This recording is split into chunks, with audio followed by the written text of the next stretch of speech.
Bonsoir Virginie Calmels. Bonsoir. Merci de nous accorder cette première interview depuis votre investiture tout à l'heure. Comment vous avez convaincu les ténors de l'UMP qui avaient critiqué vivement ce parachutage ?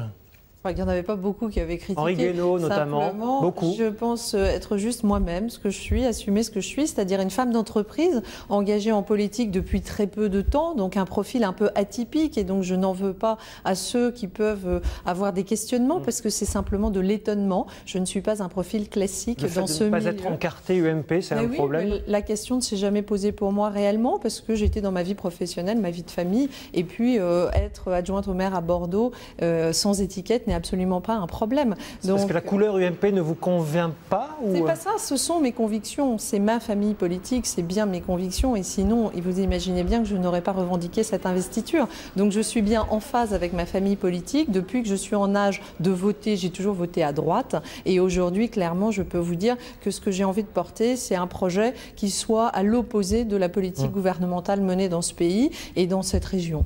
Est-ce que vous n'héritez pas d'un cadeau empoisonné, entre guillemets, dans un grand sud-ouest qui est ancré historiquement à gauche ?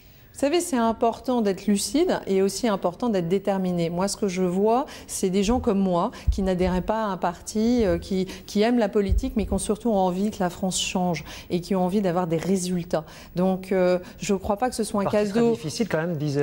Non, mais ce n'est pas un cadeau empoisonné, c'est un honneur que d'aller au combat. Moi, je suis une femme qui n'a pas eu des combats faciles, vous savez, donc c'est un challenge qui n'est pas facile, bien évidemment, parce qu'on l'a vu, notre famille politique n'a pas forcément eu tous les succès électoraux récemment, et notamment au départemental. Pour autant, on a eu des beaux succès, et je crois que c'est un défi, mais je crois que les gens aspirent au changement. Vous savez aussi que votre score sera très commenté, notamment par les sarkozystes, vis-à-vis d'Alain Juppé, qui vous porte sur ce... Enfin, si j'ai bien regardé, et j'étais à la Commission nationale d'investiture ce matin, c'est Alain Juppé et Nicolas Sarkozy et tous les membres de la Commission d'investiture.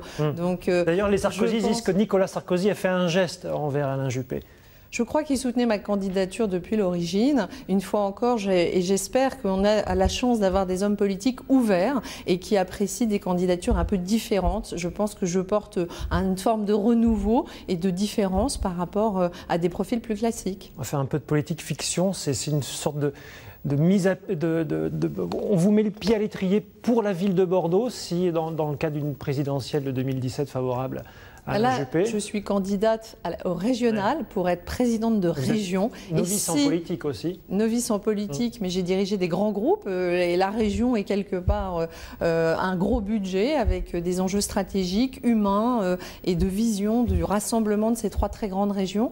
Et je suis candidate à cette fonction pour l'assumer pleinement. Ça veut dire que c'est clairement un changement de... Non, mais aujourd'hui, vous savez, mon combat, c'est la région et je le mènerai pleinement. Et si les électeurs me font confiance, c'est bien dans cette fonction et uniquement cette fonction-là qui m'habitera. Et je peux vous dire que ce sera un plein temps vu la taille de la région. Merci Virginie Calmels.